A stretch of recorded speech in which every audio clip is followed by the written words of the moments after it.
وہ اتنا لمبا قیام کرتے تھے کہ ان کے قدم مبارک سوج جاتے تھے۔ حضرت مغیرہ فرماتے ہیں رسول اللہ صلی اللہ علیہ وسلم نے اتنا لمبا قیام کیا رات کو کہ آپ کے پاؤں سوج گئے۔ آپ سے سوال کیا گیا کہ آپ اتنی مشقت کیوں کرتے ہیں، اپنے آپ کو اتنا کیوں تھکاتے ہیں، حالانکہ آپ کے تو سارے گناہ معاف کر دیے گئے۔ آپ نے فرمایا کیا میں اللہ کا شکر گزار بندہ نہ بنوں؟ یعنی صرف گناہوں کی بخشش ہی نہیں بلکہ نعمتوں پر شکر بھی واجب۔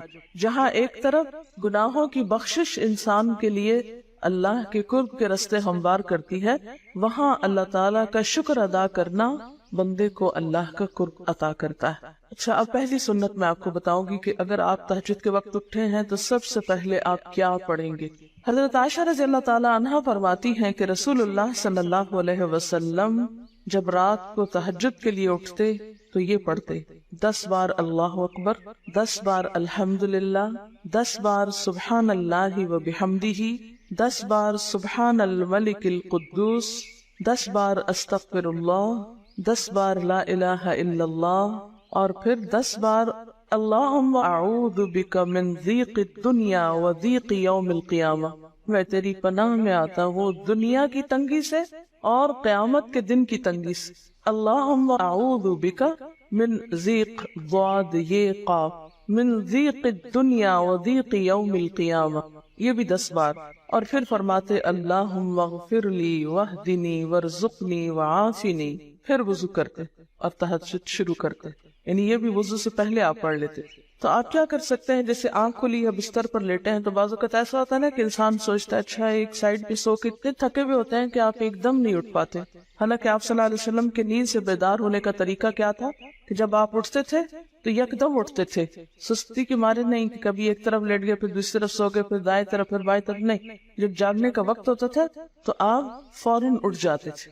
لیکن بسا اوقات ایسا ہوتا ہے کہ انسان تھکا ہوا ہوتا ہے، سائڈ بدل کے دوسری طرف کو ذرا لیٹتا ہے، تو یہ لیٹے لیٹے بھی آپ اذکار پڑھ سکتے ہیں، ٹھیک ہے؟ اور یہ سب آپ کو آتے ہی ہوں گے سوائے ایک وہ ذکر کے اللہم اعوذ بک من ضیق الدنیا و ضیق یوم القیامہ، اور ترتیب آپ یاد کر لیں اپنے بیڈ سائڈ ٹیبل پہ یا بیڈ پہ یا کہیں بھی، یہ نوٹس کسی پین کے ساتھ لکھ کے لگا دیں، چپکا دیں، اور جب یاد ہو جائے تو پھر اتار دیں، جب عادت بن جائے تو ہٹا دیں وہاں سے، ٹھیک ہے؟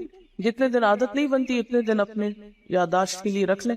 اسی طرح نیند سے اٹھ کر لا الہ الا اللہ وحدہ لا شریک لہ لہ الملک ولہ الحمد وہو علی کل شیء قدیر الحمد للہ وسبحان اللہ واللہ اکبر ولا حول ولا قوۃ الا باللہ، یہ بھی پڑھ سکتے ہیں۔ اچھا، ضروری نہیں کہ سب کچھ ایک ہی دن میں پڑھ لیں، یہ بھی آپ کر سکتے ہیں کہ ایک دن میں ایک چیز پڑھ لیں، دوسرے دن دوسری پڑھ لیں، تیسرے دن تیسری پڑھ لیں، ٹھیک ہے؟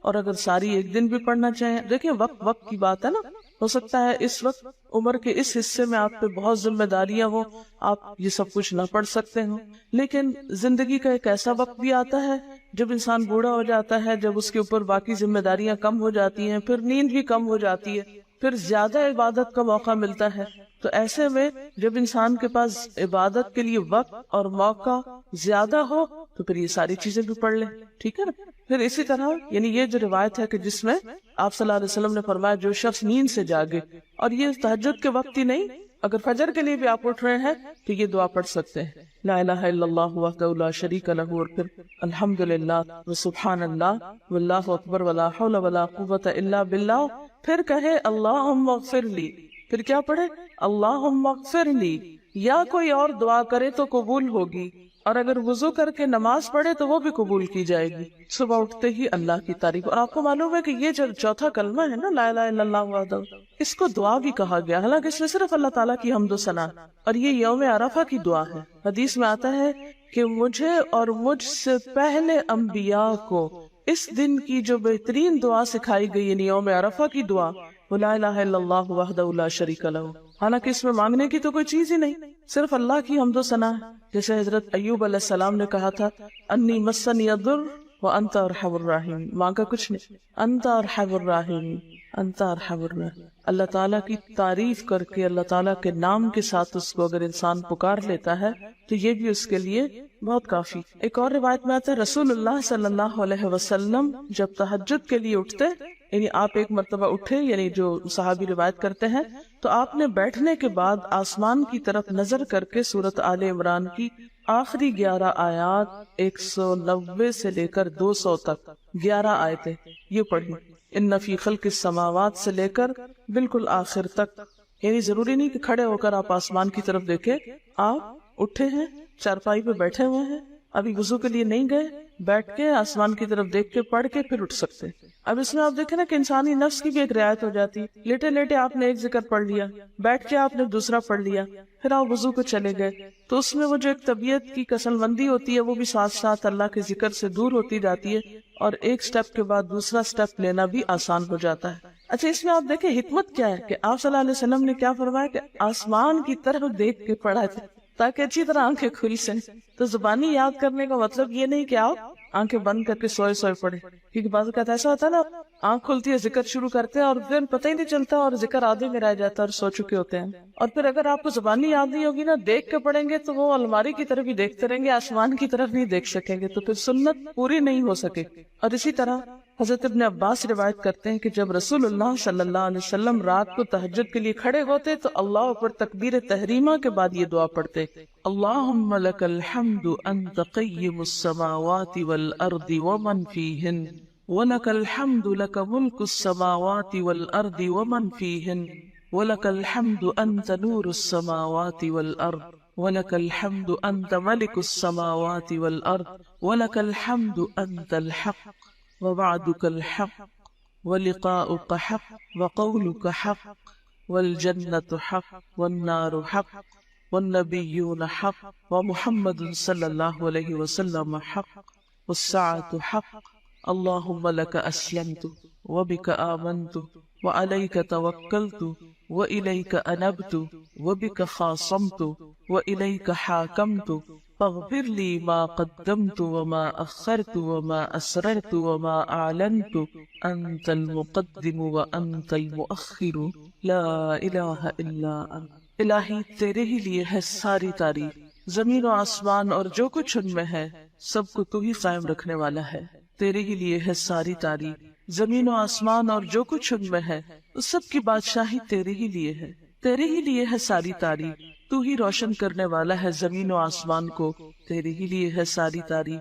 تو ہی بادشاہ ہے زمین و آسمان کا، تیرے ہی لیے ہے ساری تعریف. تو حق ہے، تیرا وعدہ حق ہے، تیری ملاقات حق ہے، تیرا کلام حق ہے، جنت حق ہے، جہنم حق ہے، تمام انبیاء حق ہیں اور محمد صلی اللہ علیہ وسلم حق ہیں، قیامت حق ہے. الہی میں تیرے سامنے جھک گیا، میں صرف تیرے ساتھ ایمان لایا، میں نے صرف تجھی پر بھروسہ کیا، میں نے صرف تیری طرف رجوع کیا، صرف تیری ہی مدد سے دشمنوں سے جھگڑتا ہوں، میں نے صرف تجھے ہی اپنا حاکم مانا. سو تو میرے اگلے پچھلے اور ظاہر و پوشیدہ اور جنہیں تو مجھ سے زیادہ جانتا ہے سارے کے سارے گناہ معاف کر دے. تو ہی آگے کرنے والا ہے، تو ہی پیچھے ڈالنے والا ہے، تیرے سوا کوئی سچا معبود نہیں ہے. یہ جو دعا استفتاح ہے تہجد کے وقت کی، یہ باہر نہیں نماز کے اندر پڑھنے کی دعا. ہم دعا مانگتے اللہم اجعلنی لک ذکارا لک شکارا. ان دعاؤں کے پڑھے بغیر ذکار کیسے بن سکتے ہیں؟ ذکار کا صیغہ تو فعال کے اوپر ہے نا، بہت زیادہ ذکر کرنے والا. والذاکرین اللہ کثیرا والذاکرات. تو ذاکرات کیسے بن سکتے ہیں جب تک کہ یہ دعائیں زبانی نہ آتی ہو اور اپنے وقت پر نہ پڑھی جاتی. ویسے بھی ذکر بہت اچھی چیز ہے، لیکن جو مسنون ذکر ہے اور جو نبی صلی اللہ علیہ وسلم کے طریقے کے مطابق ہے، جو اطمینان قلب اور خوشی اس وقت اس کام کو اس طریقے پہ کر کے نصیب ہوتی ہے، وہ اس کے علاوہ نہیں ہوتی. اگرچہ اس سے خوشی ہوتی ہے لیکن اس طرح کی نہیں نصیب ہوتی، اس طرح کا اطمینان نہیں ہوتا.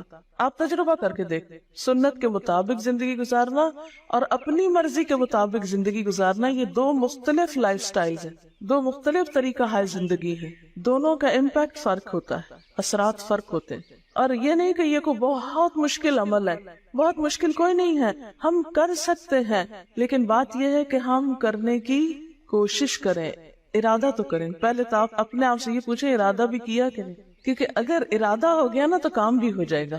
مشکل یہ ہے کہ ہم جب کوئی ایسا کام سنتے تو پھر سوچتے نہیں ہمارا تو حالات اتنے کٹھن ہیں کہ یہ عمل ہمارے لیے نہیں، ویسے بھی نفل ہے، کوئی بات نہیں، نہ بھی ہو سکا تو کیا، یہی کہہ کے ہم چھوڑ دیتے ہیں چیزوں کو کہ نہیں. لیکن میں سمجھتی ہوں کہ جو عمر آپ بچیوں کی خاص طور پر اس وقت اس عمر کو غنیمت سمجھے اور اس میں آپ نے جو کچھ اب یاد کر لیا، عادت ڈال لی، وہ اگلی زندگی میں شدید مصروفیت کے باوجود بالکل عادت ثانیہ ہو جائے گی، ایک روٹین ہو جائے گی اور آپ کو مشکل نہیں ہوگی. لیکن اگر اب نہیں عادتیں ڈالی، کل کو یا نئے سرے سے عادت ڈالنا بہت مشکل ہوگا. سنت مشکل نہیں ہے، صرف یہ ہے کہ ارادے، نیت اور پھر کوشش کی ضرورت. کر لیں گے تو ہو بھی جائے گی، آخر کرنے والے کرتے ہیں. لیکن جب پہلے سے سوچتے تھے نہیں بڑا مشکل، تو اللہ والے کرتے ہیں اور وہ تو نیک لوگوں کا کام ہے. ہم تو نہ اللہ والے ہیں اور نہ ہی نیک ہیں، تو کیوں نہیں ہے، ہو جائے. اب آپ صلی اللہ علیہ وسلم کی تہجد کی کیفیت کیا تھی؟ حضرت ابو ذر کہتے ہیں کہ رسول اللہ صلی اللہ علیہ وسلم نے تہجد میں اتنا قیام کیا کہ اس ایک آیت کو پڑھتے پڑھتے صبح کر دی. ایک آیت پڑھتے پڑھتے صبح کر دی. کون سی آیت تھی وہ؟ ان تعذبہم فانہم عبادک وان تغفر لہم فانک انت العزیز الحکیم. ایک آیت کو اتنی دفعہ پڑھا اور پڑھتے رہے اور پڑھتے رہے اور پڑھتے رہے، اسی میں صبح ہو گئی. تو طویل قیام جو ہے ضروری نہیں کہ وہ صرف کس وقت ہو، کوئی لمبی سورت پڑھ کے، چھوٹی سورت بھی ہو سکتی ہے، لیکن روح کے ساتھ، شعور کے ساتھ اگر آپ دوہرا کے بھی پڑھے.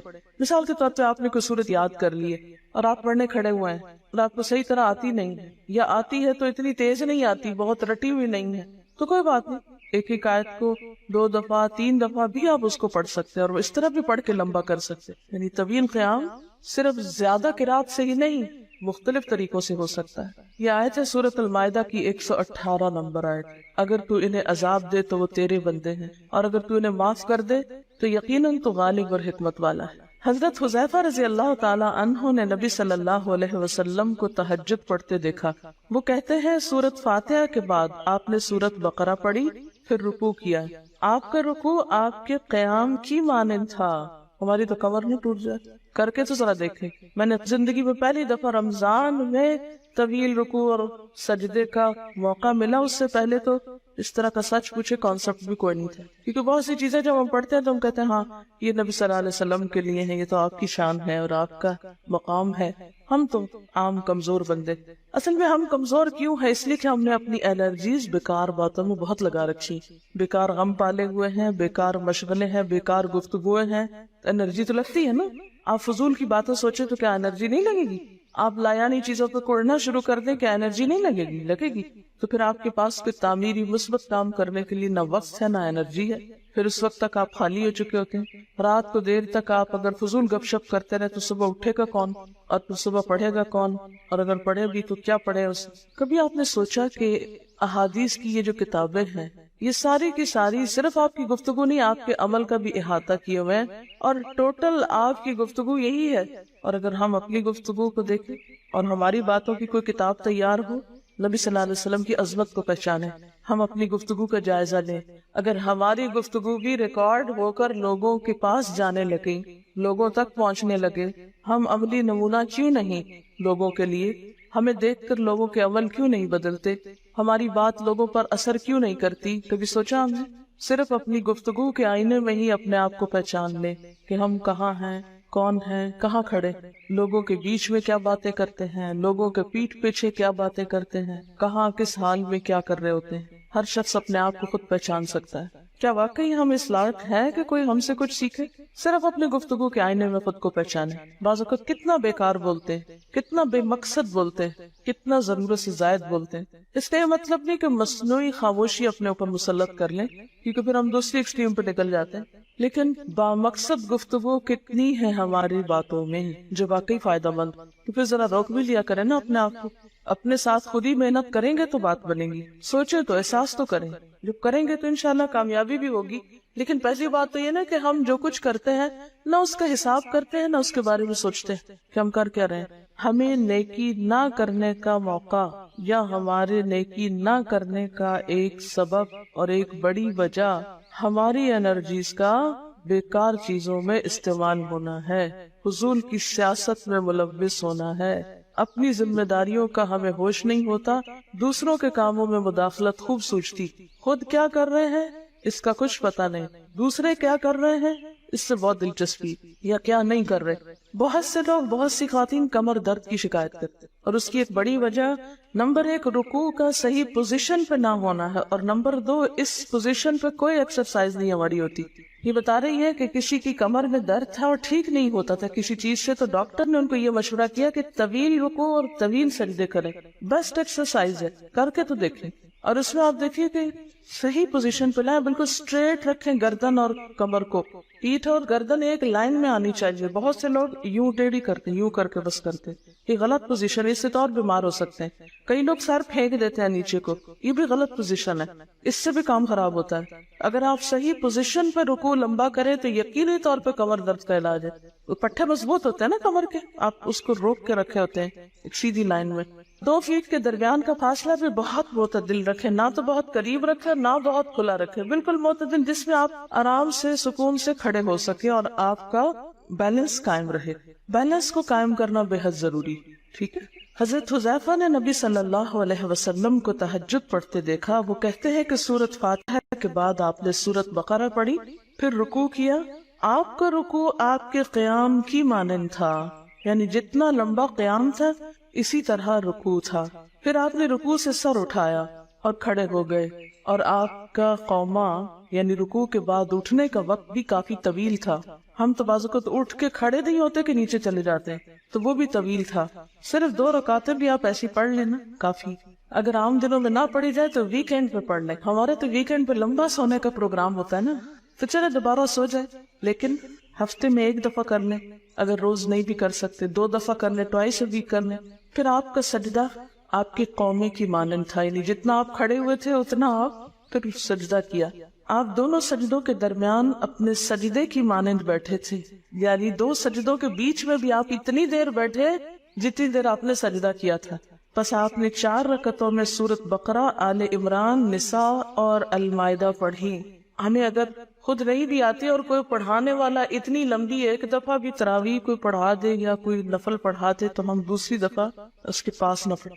تقریباً 7.25 پارے بنتے ہیں، جس کو 1 منزل کہا جاتا ہے۔ ایک دن کے تہجد میں آپ نے اتنا پڑھا، اور یہ تو قرآن کی قرات تھی، لیکن بیچ کے وقفوں میں تسبیحات اور اللہ کی تعریف اور حمد و ثنا اور ذکر، یہ آپ پر بس تھا۔ یہ وہی کر سکتا ہے جس کو واقعی اللہ سے حقیقی محبت ہو، صرف دعوے کی حد تک نہیں۔ میں کہتی ہوں چلے روزانہ نہ صحیح، ہفتے میں 1 بار، ہفتے میں نہیں، مہینے میں 1 بار، مہینے میں نہیں تو سال میں، رمضان میں، کسی موقع پر کچھ تو اللہ سے تعلق آئے، کچھ تو قرب پائے۔ ہر شخص کے بس میں نہیں کہ ہر روز ایسی عبادت کرے، کیونکہ اللہ کے رسول صلی اللہ علیہ وسلم کا بہرحال مقام کچھ اور تھا، لیکن کچھ شوق، کچھ حسرت، کچھ تو دل میں ہونا ہی چاہیے، کوئی نیت، کوئی ارادہ، کوئی عزم، اور پھر اس کے لیے کوشش۔ تو وقت بچے گا کچھ آپ کے پاس فالتو باتوں کے، فضول چیزوں کے لیے، کچھ سوچنے کے، ٹینشن کے لیے بچے گا کچھ، سب کچھ بھاگ جائے گا، کچھ بھی نہیں بچے گا، کیونکہ ان عبادی لیس لک علیہم سلطان، میرے بندے ان پہ اے شیطان تیرا کوئی زور نہیں چلتا، بس چلتا ہی نہیں ان پہ تیرا، سارا زور ہی ان پہ چلتا ہے جو فالتو ہوتے ہیں۔ فالتو ذہن جو ہوتا ہے وہ شیطان کا گھر ہوتا ہے۔ حضرت حذیفہ بیان کرتے ہیں کہ میں ایک رات آپ صلی اللہ علیہ وسلم کے ساتھ نفلی نماز میں شریک ہو گیا، آپ نے سورۃ بقرہ شروع کر دی، میں نے سوچا کہ آپ 100 آیات پڑھ کر رکوع میں چلے جائیں گے، مگر آپ پڑھتے گئے۔ میں نے خیال کیا کہ سورۃ بقرہ کو 2 رکعتوں میں پڑھیں گے، لیکن آپ پڑھتے رہے۔ آپ نے سورۃ بقرہ ختم کر کے سورۃ نساء شروع کر دی، پھر ختم کر کے آل عمران پڑھنی شروع کر دی، اس کو بھی ختم کر دیے۔ آپ نہایت آہستگی سے پڑھتے جاتے تھے۔ جب ایسی آیت تلاوت کرتے جس میں سبحان اللہ کہنے کا حکم ہوتا ہے، جیسے سبح بحمد ربی جیسے مثال کے طور پر، تو سبحان اللہ کہتے۔ اگر کچھ مانگنے کا ذکر ہوتا تو سوال کرتے، اگر پناہ مانگنے کا ذکر ہوتا تو اعوذ باللہ پڑھتے۔